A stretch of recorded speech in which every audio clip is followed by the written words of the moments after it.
Good afternoon from New York City. This is the Bassline. I'm Jeremiah Hosea. We are privileged once again to have an utterly amazing guest, somebody who has been quite important, I would say, in the medical freedom movement. A person who is a multidisciplinary scientist and a PhD and a surfer.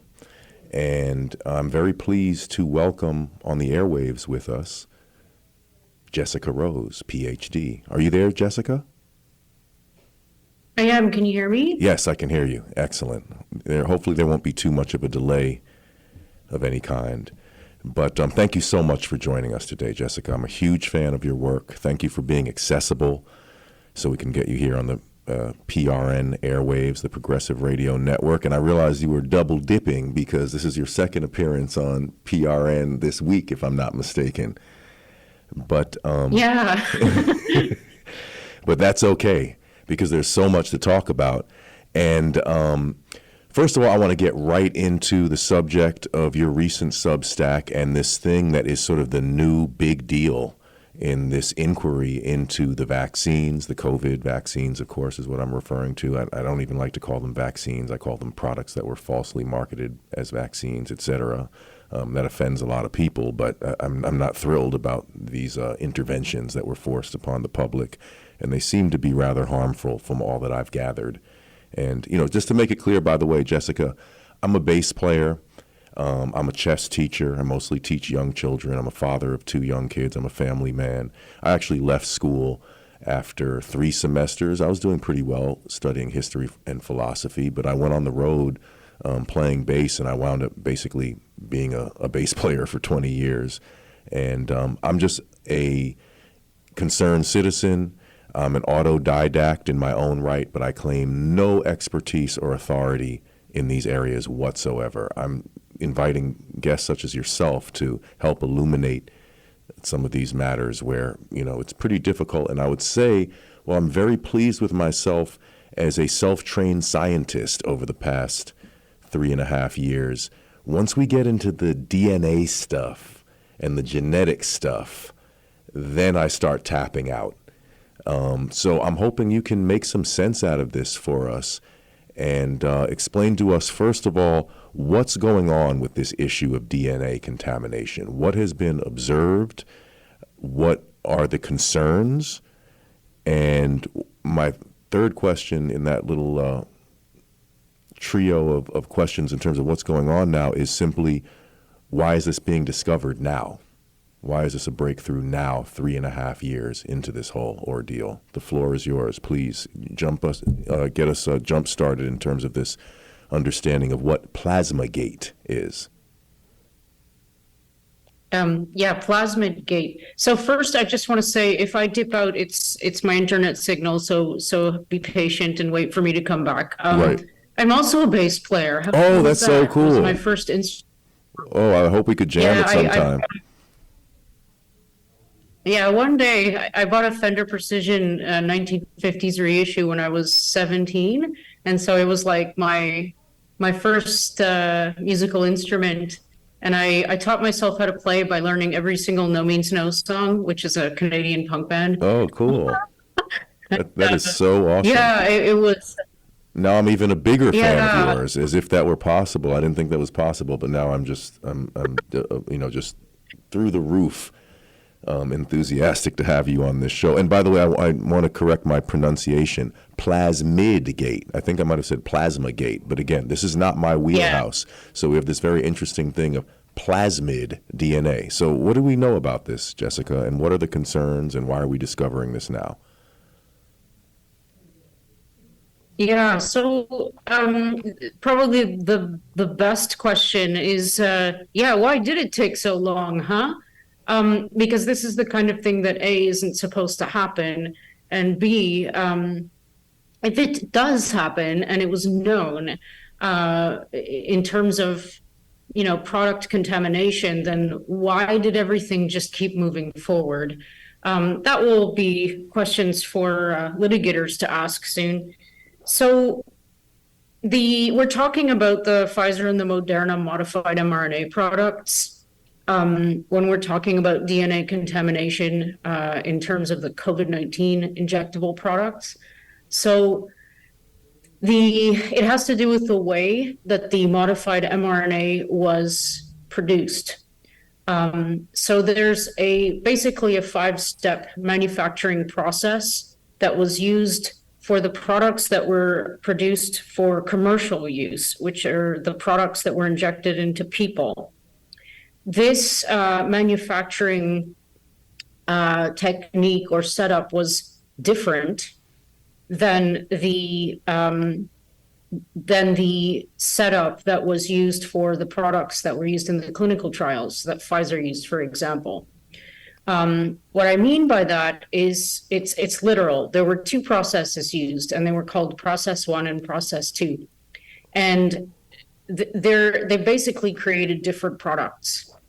The product that was basically the difference is this: the modified mRNA was made using different methods to create DNA. So your DNA and your mRNA and your protein are kind of linked in this this central tenet of biology. So you start off with your DNA, and that gets transcribed into messenger RNA, and that gets translated into protein. So that's what we're talking about here. So in order to produce this modified mRNA, you have to start with DNA. So the way that you make that DNA is different in these 2 processes. So for the clinical batches, they used PCR. And for the commercial batches, they used a plasmid E. coli system. So I'm going to leave the process 1 to the side for a sec, because people are going to be concerned about what they were injected with as part of the commercial rollout of these products. So a plasmid is a circular DNA. It's literally just a closed circle of DNA. And within this circle, there are little bits of different kinds of DNA. And one of those little bits is the gene that encodes the spike protein of the SARS-CoV-2. You have some other little bits of DNA that are essential for transcription. You have a promoter there. You have some antibiotic resistance genes, which are going to allow you to select out the bacteria that have taken up this plasmid, and I'll explain that in a minute. So you have, and by the way, we do this in biotech. We do this for many reasons. If we want to overexpress proteins, for example, but I won't bore you with that. I'm just trying to make the point that this isn't something like wild and new. This is something that we do. The difference here is the modification of the RNA, and perhaps some of the steps were had some corners cut. We don't know. So the reason they did this, that they shifted to a process 2 manufacturing process, was because they needed to upscale. So you need to produce a lot. We needed like billions and billions and billions of shots, right? So we needed to produce a lot of product. So the way that you produce a lot of modified mRNA is by making a lot of DNA first. And what do we know about bacteria? They grow really fast. It's really cheap to grow them. It's really, every 20 minutes they double. They're really good at taking up these plasmids. Plasmids come from bacteria. So we treat these bacteria, and we put them in a nice warm environment. We give them food. We give them antibiotics, and we introduce these plasmids that we've made that carry the spike gene into them in specific ways. And then we shake them, let's say, overnight, and we just let them go. They have a big party, and they double every 20 minutes, and voila, in the morning you have a massive amount of bacteria, and technically you have a massive number of plasmids, and each plasmid carries this gene. So basically what you do then is you take out the bacteria of interest that are carrying the plasmid using the antibiotic resistance gene, and then you linearize or you get rid of all the riffraff surrounding the plasmid, and then you linearize, which basically just means you cut the circle and it becomes a line. That's basically what it means. And then you do something, reaction called in vitro transcription, and that produces your modified mRNA, because the reason it's modified is because you're substituting out uridines for N1-methyl pseudouridines. And this is how this mRNA is modified. This was done on purpose, because when you introduce when you replace uridines with N1-methyl pseudouridines, you're actually making an mRNA that is it's stealthy. When you introduce it to the innate immune system of a human, for example, the innate immune mediators can't see it, for lack of a better way of saying it.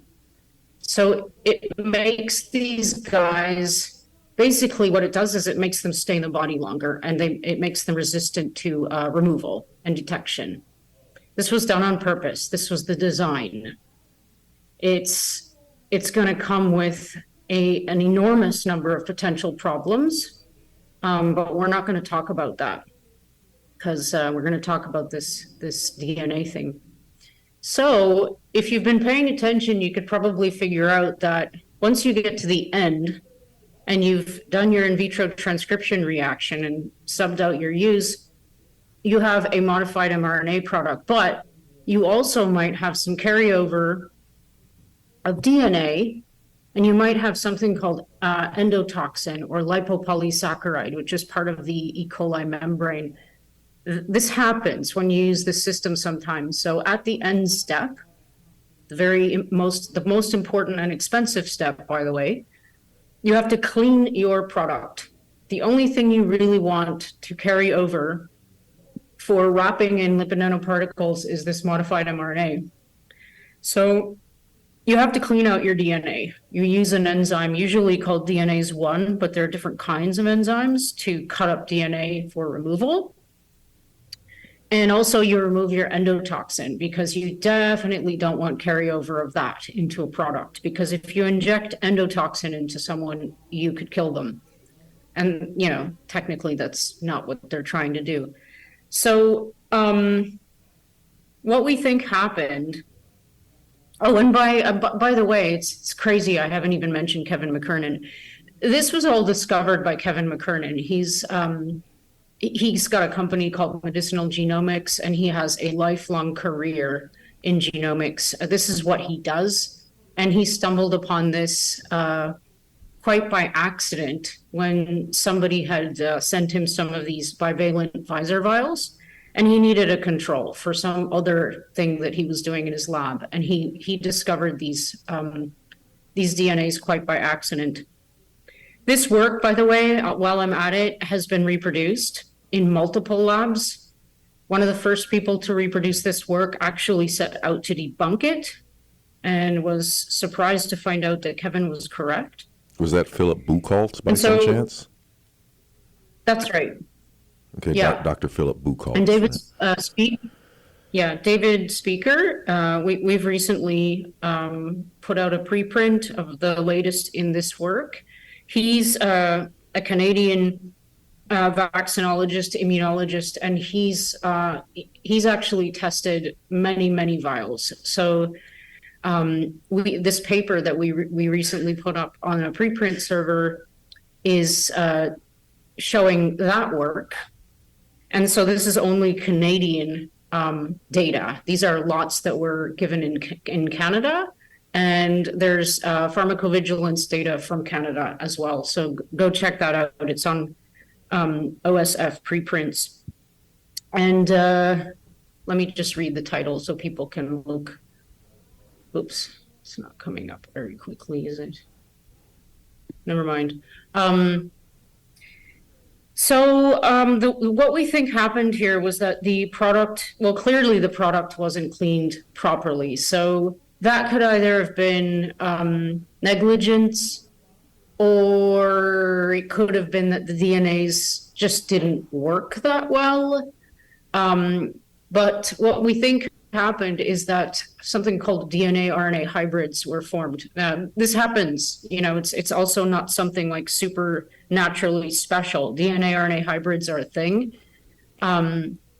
We as humans have specific molecules that remove these things so that they don't accumulate in our bodies, because if they actually do accumulate, we can have all sorts of problems like genomic instability. So it's possible that these hybrids were created somewhere during the end stages of the manufacturing process. And the reason we think this is what happened is because the DNAs wouldn't work on them. So it makes sense. And it's interesting to us at this point because it's almost possible to believe that they wouldn't have anticipated that. But in another way, it's kind of hard to believe that they mightn't have. Maybe they should have tried different DNAs. The reason I think that it's implausible that they simply didn't do this work properly is because there are all sorts of endpoint measuring that we do. We measure for DNA contaminant levels, and they cannot surpass certain standards, certain levels, certain thresholds. We test for endotoxin.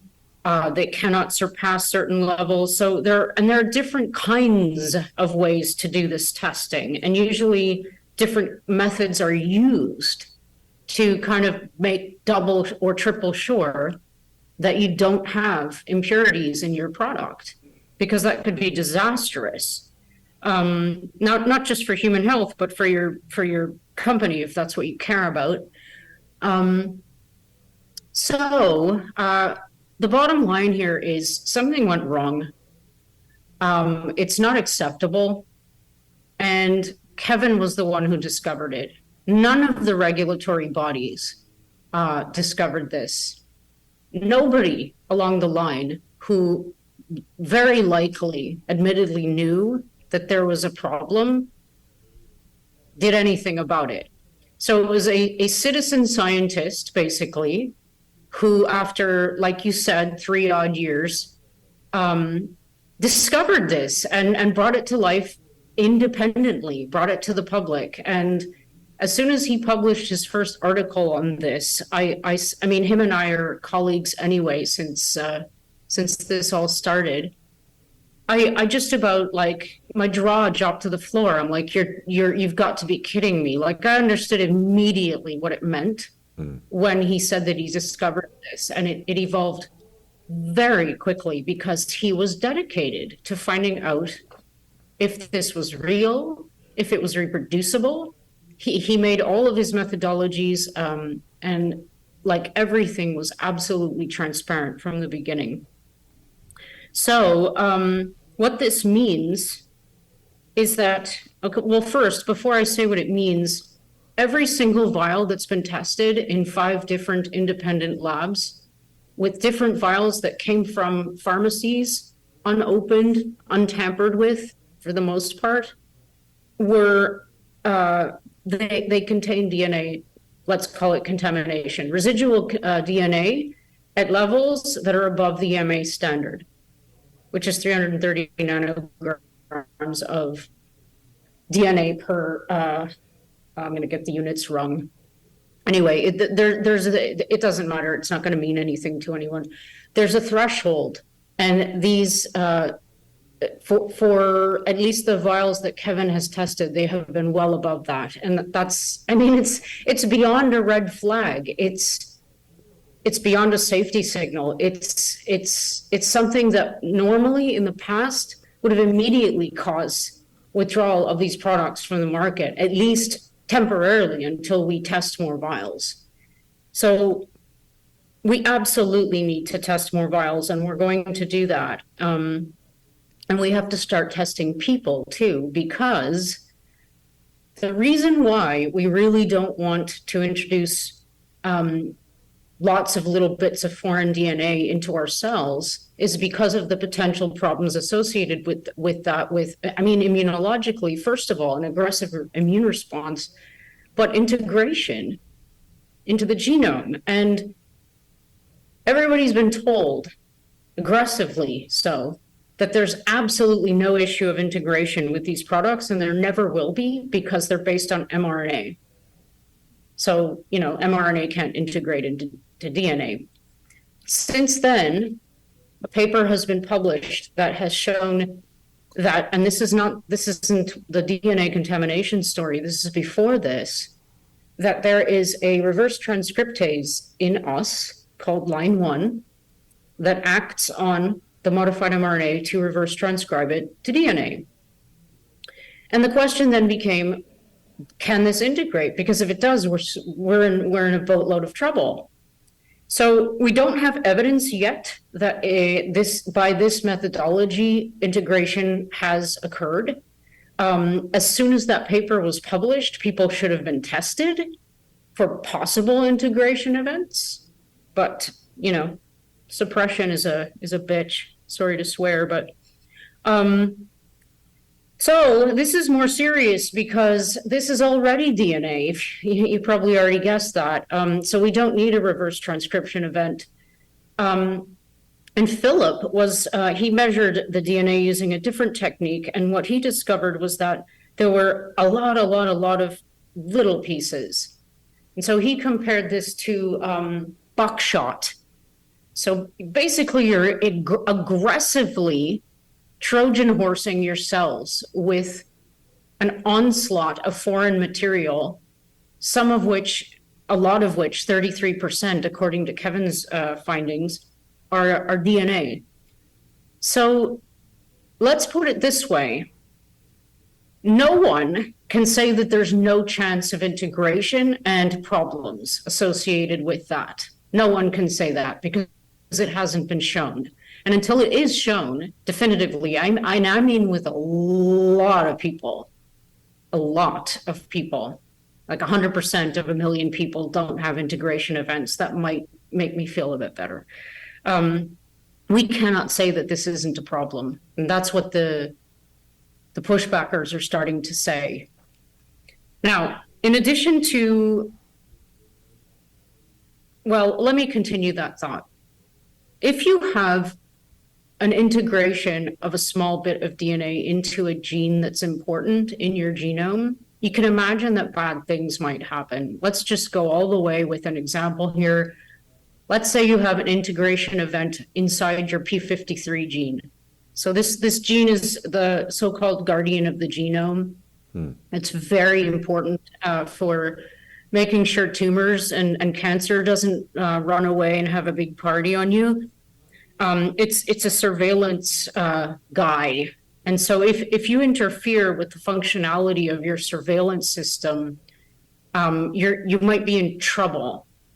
If you have an integration event in another essential gene, let's say one that's in charge of double-stranded DNA repair, we're having double-stranded DNA breaks all the time, and we have repair mechanisms that fix them. This is the ebb and flow of life.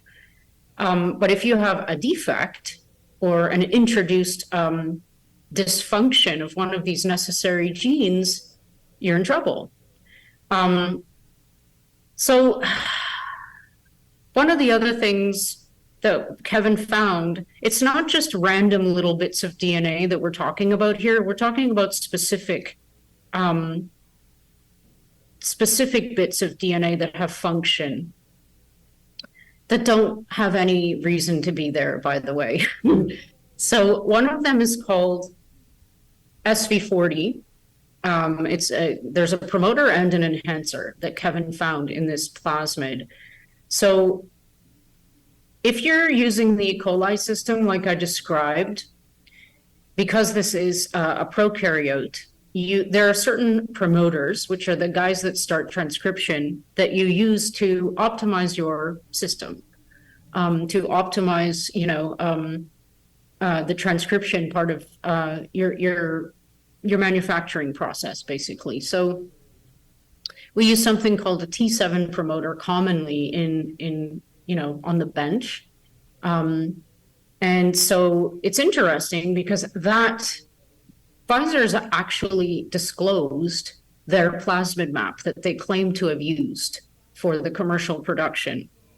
And it does show the T7 promoter upstream of the gene, the spike gene, but there's no sign of the promoter and the enhancer and another antibiotic resistance gene that Kevin discovered. So the question is, why the hell are these plasmids that are supposed to be identical different? And more disturbingly, why are they different in this particular way? Because the SV40 promoter is for mammalian systems, and it's very, very, pardon me, strong, which means that it'll start the transcription of a whole bunch of stuff. An enhancer is basically added to enhance transcription. It's another optimization guy, and it doesn't need to be there. It absolutely doesn't need to be there for this system. And even more disturbing, it keeps getting better.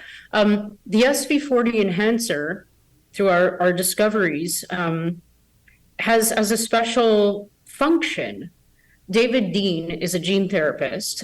He's basically dedicated his life to studying the best way to successfully do gene therapy.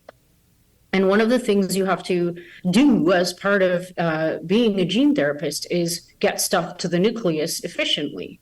So he's done a lot of research, and he's published that the SV40 enhancer, none other than, is one of the most efficient guys for bringing stuff to the nucleus of cells, the nuclei of cells. So what the hell is it doing there?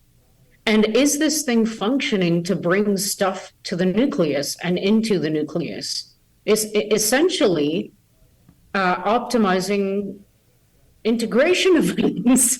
I mean, it's mind-boggling that that all of these things are there, and that Kevin, and the small lot of us are the ones bringing this to light. And now that we're getting a little bit of attention, not enough, but a little bit. Health Canada has actually come out and said, yeah, we've confirmed this. There is an SV40 promoter in there. What do you know? Apparently they had the sequences. They were given the sequences a long time ago, but they just kind of took it on the word of the manufacturers that everything was hunky-dory, and so they never checked for anything. They never checked for any additional functional bits. So, the question becomes, are integration events happening? Is this inducing cancers in people? Because if you introduce, like I said, a small piece of DNA into the guardian of the genome, you'd kind of think along the lines of cancer. And it's also, it's leaves rustling in the wind, but it's interesting that the pharmacovigilance database that I'm looking at for 3 years, this VAERS, has a cancer signal out the yin-yang. And what I mean is, it's not just the number of adverse event reports that is like much higher than they've ever been in the past. And this is per million shots. This is, it's normalized to the number of shots.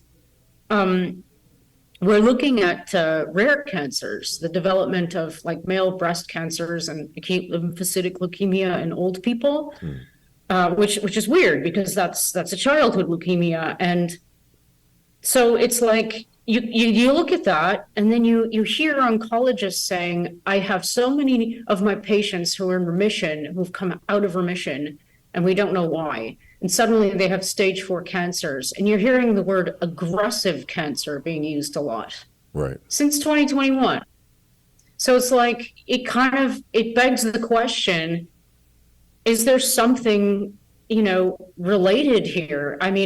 Is one of the main reasons we're seeing the uptick in cancers that we're seeing explained by this? So it's a question for now, but as scientists, we need to answer these questions, especially since it literally concerns billions of people. We need to find out. And also, just one more thing, the endotoxin. We don't have any data on that yet. whether or not endotoxin got through. But when you inject, if you did inject endotoxin into someone that managed to slip its way into a vial, you at best would induce anaphylaxis, and at worst you would kill someone. It's very serious. So I'm not sure if you remember, but there was this particular lot that was that had a big red flag put on it somewhere in the States. It was 041 L2OA, a Moderna a lot that that was associated with anaphylaxis. So weirdly enough, even though it got this red flag, and anaphylaxis is serious. If you're not near, medical attention or an EpiPen, you can really easily die. That was the first adverse event I heard of, was an anaphylaxis case. And then I heard of a second one shortly thereafter. And that was my Steve Kirsch moment where I was like, what's going on here? Like, people are really getting hurt by this stuff. Yeah, exactly. It's like risk benefit. Hello. And so, yeah, it's weird because they should have pulled that particular lot off the market, which I thought they had done, but apparently they didn't. They kept injecting people with it. And it could be, we were thinking, as a community of thinkers, that it was likely polyethylene glycol inducing these reactions because they coat the lipid nanoparticles with that stuff. And, that's a thing. We know that people have allergic reactions and anaphylactic reactions to PEG. But it's also possible now with this new information that it's endotoxin. So again, I don't know how you would actually measure that, quite honestly, but we need to do more looking around. And by the way, it's easy to test people for integration events. You just have to, the best thing to do would be to look at sperm cells and stem cells, because these are the ones that really matter. Because if you're talking about germline or stem cells having integration events, that's not good generationally. But anyway, yeah, it's easy to check, which is another moment. It's like, how come as soon as this paper hit the preprint server, because it has 100,000 hits or something by now, how come the authorities aren't saying, holy shit, stop the presses, stop the shots, and let's start testing people? Because, you know what I mean? It's like, how come things are so bloody different in the COVID era? Why is everything backwards? It's pretty clear that the interests of the people are not being addressed. And I'm not even sure how many people really realize how bad it is because of all of the censorship and suppression. So it's one thing to have pharmacovigilance databases, having alarm bells going off like Grant took Richmond, for any adverse event you could imagine thinking about. But when you have something like this, it's just another thing that we found that's problematic. But this could be serious in the long scheme of things. And yeah, it's the next thing. Yeah. I'm just let me ask you. Yeah, seriously. Waiting for the other shoe to drop. Is that how the saying goes, or something like that? But I wanted to ask you about something that you mentioned, which is your analysis of the VAERS system. You've become quite an authority on that. And I guess to recap quickly some of what I know about it is VAERS, first of all, is underreported by nature. It's underreported for various reasons. One reason that I keep pointing out is, well, you can't file a report when you're dead. So that's one thing. But another thing is that it's not supposed to be a perfect data set. It's a safety signal. And once certain thresholds are crossed, it's supposed to be responded to. But I find it so amazing how the pro-vaccine zealots just keep criticizing VAERS, like, oh, that's nonsense and anyone can enter a VAERS report, where, I don't really see that's a very realistic thing to say that people are breaking federal law to make false medical reports with no profit to be gained from that whatsoever. Yeah. Like, are you literally making a case that people are sitting around, doing these fraudulent actions? I don't really buy it. But, if theirs is flawed, as I've stated on this program before, I believe, then make a suggestion to improve it. But you can't just belittle the only safety system that we have. We should be looking into the system, supporting the system. And so strangely, with all the negative metrics that we have to refer to, the people who have pushed this, like you just mentioned a moment ago, they just remain unfazed in their push for everyone to receive these shots. And it's macabre. It reminds me of a horror movie. I find it also very strange that and a caller mentioned this at the end of the last program, that these people, they don't have medical training whatsoever. I mean, people get bureaucrats. Yeah, it's like people say, right? You're not a doctor. And my answer to that is, first of all, well, I'm not trying to administer medicine. So that's number one. I'm not trying to be your doctor. I'm trying to defend my own human rights. And number two, well, Bill Gates isn't a doctor either, and that didn't stop him from being the global vaccine czar. So tell us about VAERS. What have we seen? What do we know? What harm is indicated through the alarm system that's been set off by this vaccine adverse event reporting system that we have? And if you could maybe mention, I think there's also this other thing which has gotten insufficient discussion, I think, which is the V-Safe data and maybe other safety databases you may have looked into. So where do we stand with VAERS and other such systems? Yeah, so VAERS is about 30 years old, and there's vaccine manufacturers are completely immune from liability. So basically, all that people get is this database that will hopefully be able to help someone else if they file a report. That's basically what it is. That's what we get. And it is volunteer. It's a passive reporting system, but it works.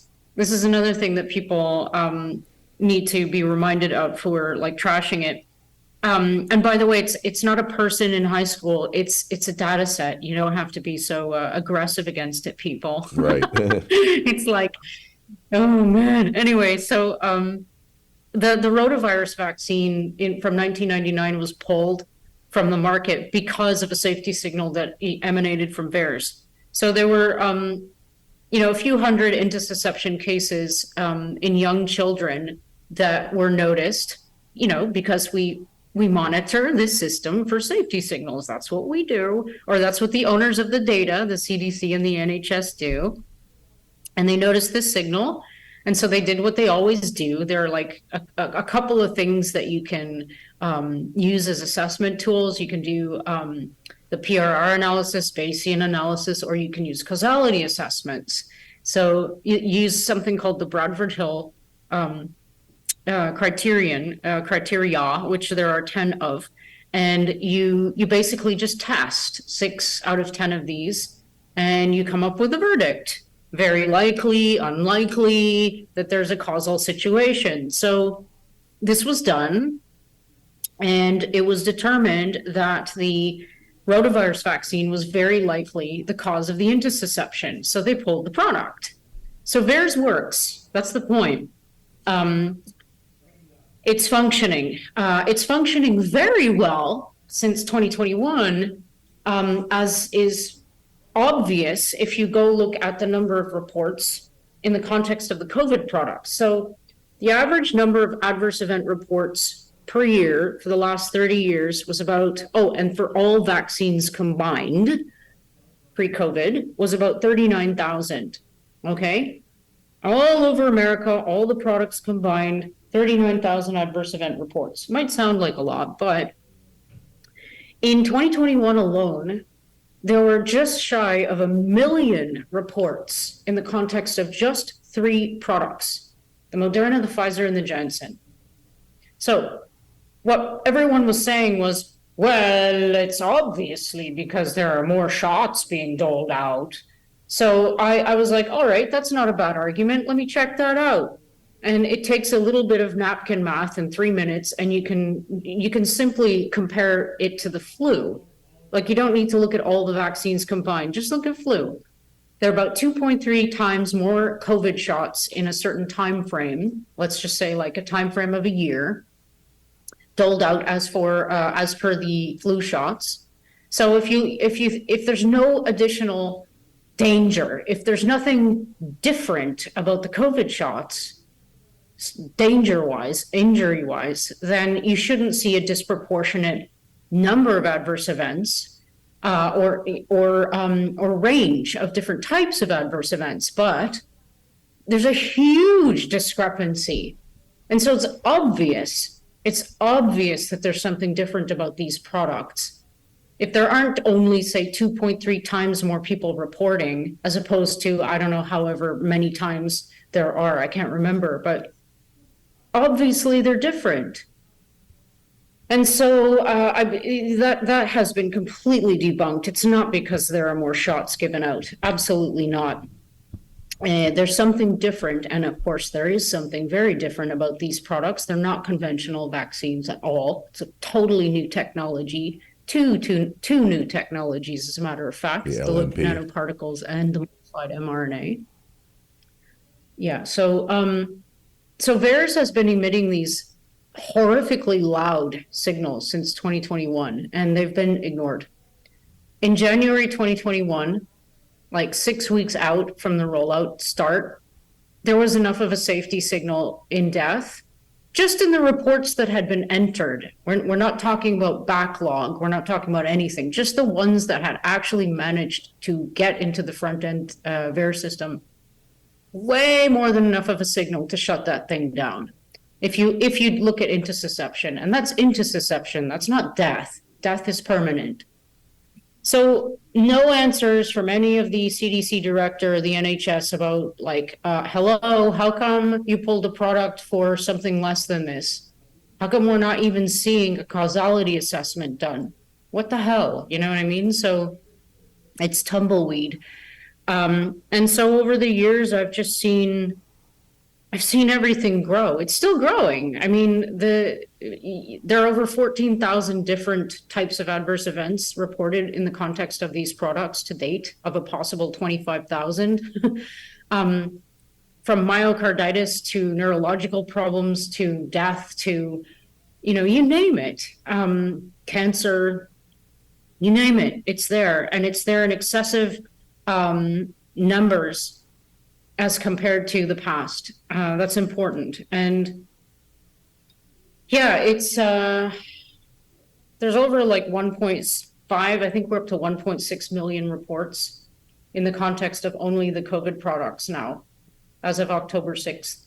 Right. And still it's tumbleweed. It's like, no, VAERS is overreported. That argument is such BS. VAERS is underreported. That's just a fact about passive reporting systems. There's only going to be a certain percentage of people who suffer an adverse event who are ever going to report. It's human nature. Yeah, I mean, if you're suffering, you don't have the wherewithal sometimes to enter reports and such things. You're concerned about your well-being. Exactly. And so, yeah, it is underreported. We don't know exactly what it is, but here's the clincher. We don't even need to incorporate an underreporting factor because the numbers are already off the scale as they are. Right. They're off the charts. I mean, it's a moot, obnoxious argument. It's amazing after all this time, it's still not really being acknowledged. So yeah, and VSafe was pulled. I think they're not using that anymore. I don't know much about it. And the pharmacovigilance database in Europe and the UK, they're all showing the same thing as VAERS. There's like a massive uptick of everything. Cardiovascular incidents are off the charts. Myocarditis. I mean, everybody knows what myocarditis is now. Like, why the hell is that? It's because so many people are being diagnosed with it since the shots. I mean, hello, is anybody listening? Yeah, it's pretty tragic. Yeah, I was in an interesting Twitter space yesterday. I don't want to mention the space because I really don't want to publicize these people. I found them to be very rude. When you said obnoxious, it just reminded me of my late night interaction in this particular Twitter space. And they're so aggressive. It was sort of an anti-vax space, I guess you could say, the double negative. We were kind of joking about that before the show. But I find it amazing that we're in this atmosphere, and I guess this is my next question. We're running out of time, unfortunately. But could you speak a little bit to the atmosphere? It's like anybody who raises a technical question is labeled a grifter, anti-vaxxer and grifter, and they start as one of the other people who was sort of on my side who got lambasted after I did on this particular Twitter space. He said, "Before you dogpile me," and then they just jumped right in and proved him correct and dogpiled him, which was kind of an interesting phrase, I thought.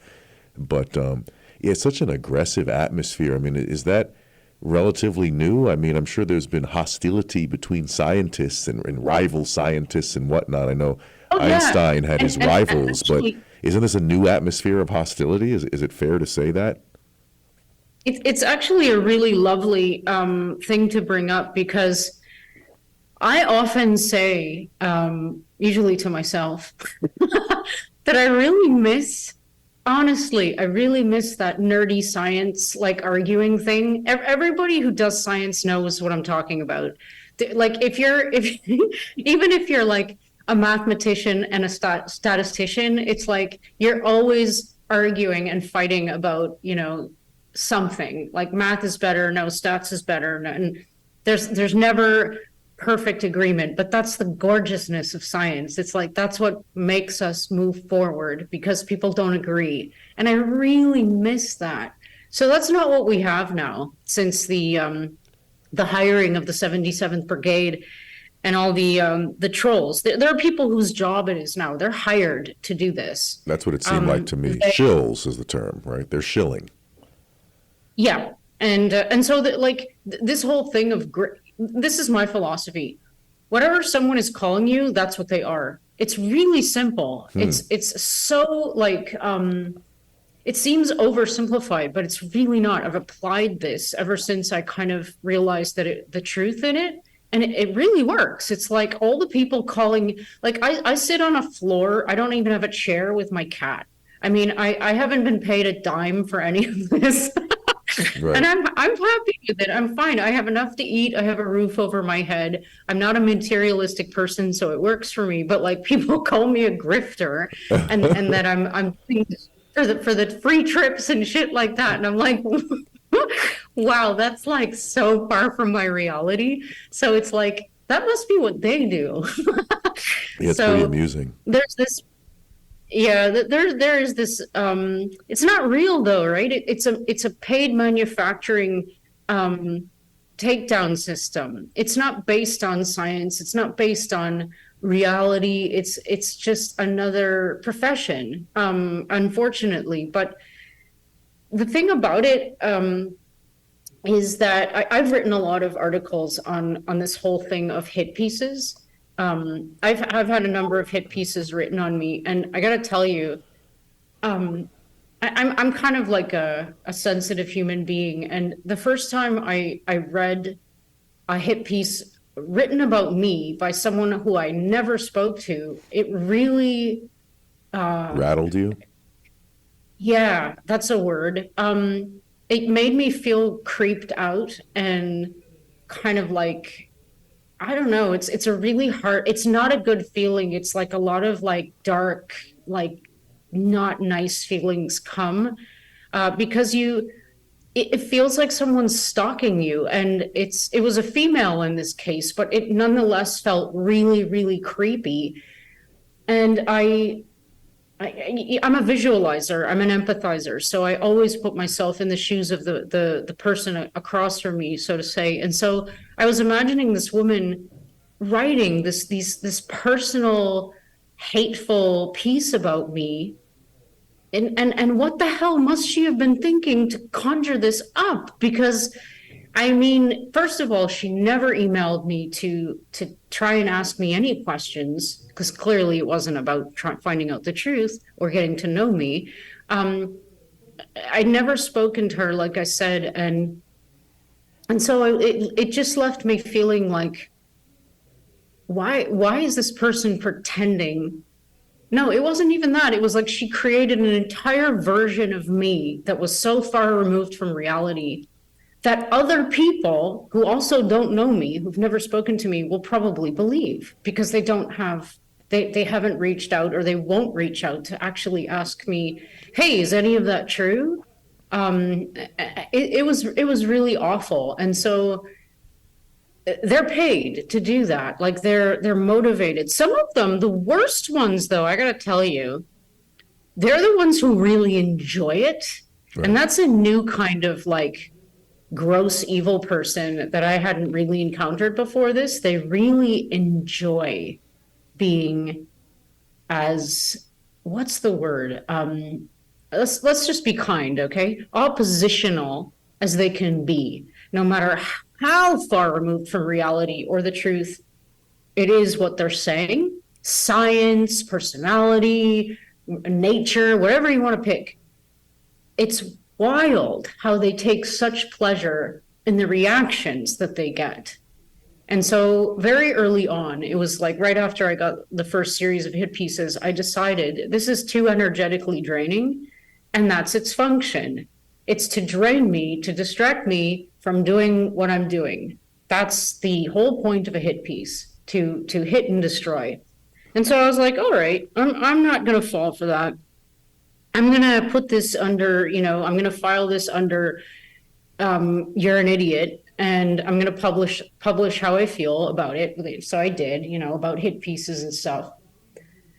And I'm going to move on, and I'm going to keep doing what I'm doing. And then, you start sharing stories with other people who've had the same thing happen to them. And they say, it's just common to say, you were just over the target. And so it's like, then it becomes inspiring. So it's like, all right. All right. I'll just like start counting those hit pieces and consider it part of your rock star resume at this point. Well, yeah. Apparently, yeah, one of the things this person wrote about me was she seemed to have started out as an actual scientist and degraded to some anti-vax. I don't know. Wow. It was something so gross. They go right there. She failed to mention that I have an actual PhD in computational biology, which kind of qualifies me to do certain things. And I also have an applied math degree where I learned, like, it was basically an epidemiology degree. So it's like she made all the anyway. I think it doesn't make them look good. I think the heavy-handed approach of just needing to denigrate the person that you're arguing with is, it effaces themselves basically. But actually, I'm really sorry, Jessica. We actually have to wrap up. We're up against it. Yeah, I'm so glad you joined us. It's really an honor. Please, everyone, check out Unacceptable Jessica on Substack. Her Substack is off the hook. It's an essential Substack. And guys, you should really be following, the strong Substackers. It's such a great time for information. I mean, that's one good thing that's come out of all of this horror is there's a new free exchange of information. There's people stepping up. Jessica, if you could, please subscribe to my Substack for free. I think it's pretty cool. It's more op-eds. Sure. I don't go into the weeds about scientific stuff that's past my threshold, but I've tried to translate things for people who didn't even research as far as I did. But I hope we could do this again sometime, and keep up the great work, and just thank you so much for your persistence, and thank you for your courage and for your knowledge, and just keep up the great work. Thank you so much for being here. You're welcome. It was a pleasure. And I thought you had a bass background because of your voice, because you have a lovely bass. Well, thank you. Thank you. Anytime. This was really, really pleasant. I was a little bit like, I have to submit a paper like tonight, and I'm a little bit like, so this kind of calmed me down. Oh, that's awesome. Yeah, go drink a nice cup of tea or something, and good luck with your work. Yeah. Excellent.